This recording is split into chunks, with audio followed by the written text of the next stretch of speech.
प्रासंगिक संवाद सबुदिन सबुबेले आपणक पाखरे सकाळर ताजा सूर्योदय परि सतेज और पूरा नुआ सबुदिन कौन सब घटुची आम आख पाखरे से खबर रखिबाकू आ परसी देबाकू सकाळर खबर सह मु ज्योतिरेखा।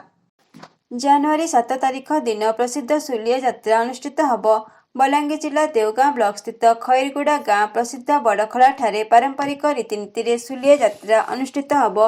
सोमवार ए संक्रांत रे जिला प्रशासन एवं मिलित सुलिया यात्रा तथा महोत्सव कमिटीर प्रस्तुति बैठक स्थानीय उपजिल्लापाल कार्यालय सम्मेलनी कक्ष रे अनुष्ठित होईछि।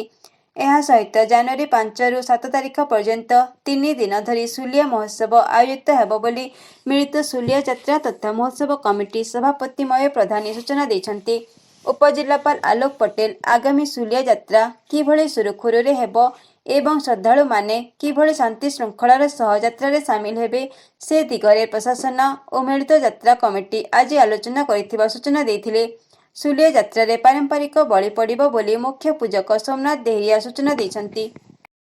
अन्य एक घटनाक्रम रे आदिवासी मानक प्रसिद्ध सुलिया यात्रा अवसर रे देवगां ब्लॉक कुलतापड़ा पंचायत कुमुरिया सानखला रे आसंता जनवरी 5 ରୁ 7 तारिख पर्यंत 3 दिन धरी सुलिया महोत्सव अनुष्ठित हब।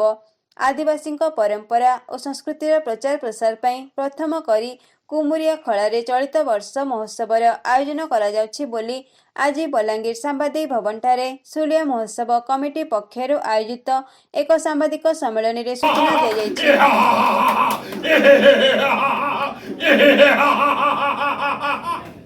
सुना सभ्य होई सावधान असंत जनवरी 5 तारिख ठारो 7 तारिख पर्यंत मथुरा नगरी अनुष्ठित हेब सुलिया महोत्सव। सुलिया महोत्सव समस्त योगदान करी विभिन्न नृत्य उपभोग करिवे देउछि आदेश। प्रबल प्रतापी महाराज कंसर आदेश।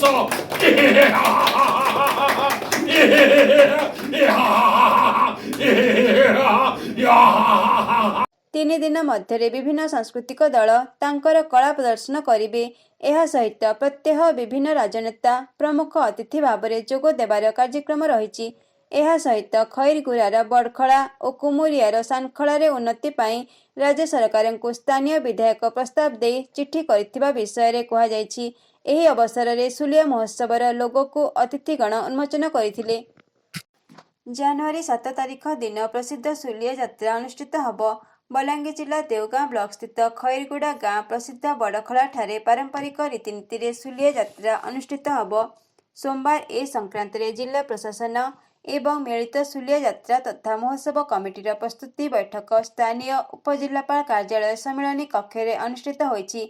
ଏହା ସହିତ ଜାନୁଆରୀ 5 ରୁ 7 ତାରିଖ ପର୍ଯ୍ୟନ୍ତ 3 ଦିନ ଧରି ସୁଲିଆ ମହୋତ୍ସବ ଆୟୋଜିତ ହେବ ବୋଲି ମିଳିତ ସୁଲିଆ ଯାତ୍ରା ତଥା ମହୋତ୍ସବ କମିଟି ସଭାପତି ମୟ ପ୍ରଧାନୀ ସୂଚନା ଦେଇଛନ୍ତି। ଉପଜିଲ୍ଲାପାଳ ଆଲୋକ ପଟେଲ ଆଗାମୀ ସୁଲିଆ ଯାତ୍ରା କିଭଳି ସୁରୁଖୁରୁରେ ହେବ ଏବଂ ଶ୍ରଦ୍ଧାଳୁମାନେ କିଭଳି ଶାନ୍ତି ଶୃଙ୍ଖଳାର ସହ ଯାତ୍ରାରେ ସାମିଲ ହେବେ ସେ ଦିଗରେ ପ୍ରଶାସନ ଓ ମିଳିତ ଯାତ୍ରା କମିଟି ଆଜି ଆଲୋଚନା କରିଥିବା ସୂଚନା ଦେଇଥିଲେ। ସୁଲିଆ ଯାତ୍ରାରେ ପାରମ୍ପରିକ ବଳି ପଡ଼ିବ ବୋଲି ମୁଖ୍ୟ ପୂଜକ सोमनाथ देहरिया सूचना ଦେଇଛନ୍ତି। केमिति लागुची आम सकाळर खबर मतामत निश्चय दियंतु। आपण जदि प्रथम करी आम YouTube चैनल देखुचंती तेबे आम चैनल को सब्सक्राइब करंतु। सेति पई लाल रंगरे लेखाथिबा सब्सक्राइब को क्लिक करंतु और नोटिफिकेशन पाइबाकू बेल आइकन को क्लिक करी ऑल को क्लिक करंतु। एथरा आम सकाळर खबर पहुंचे जिवो आपनक नोटिफिकेशन बॉक्स रे।